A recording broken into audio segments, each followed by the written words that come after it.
Alright, so here is the best way on how you can fix Grindr app which is not working. So in this tutorial, I'm going to exactly show you how you can fix your Grindr app. First of what you need to do is just simply head over to your app store. Once you're inside app store, what you need to do is just simply search up Grindr.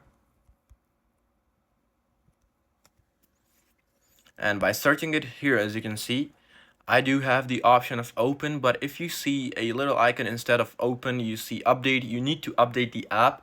So you just simply need to update it. So if it's updated and still not working, what you can do is simply head over to your settings. Once you're inside your settings, you need to go ahead and open up general.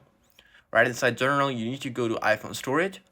Inside iPhone storage, you need to go down a bit until you find the app Grindr. And here it is. Now what you need to do is just simply press on offload and offload the app.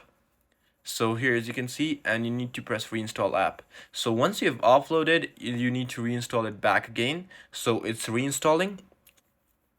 So this might work and your app might start working after the offload reinstalling.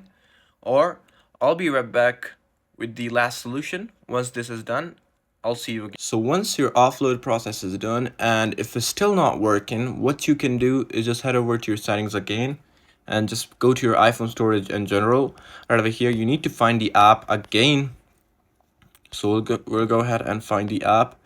And this time you have to delete the app. Once you've deleted it, just head over back to App Store and press on download again and try it again. So yeah, this is exactly gonna work. So I'm pretty sure. So I'll see you in the next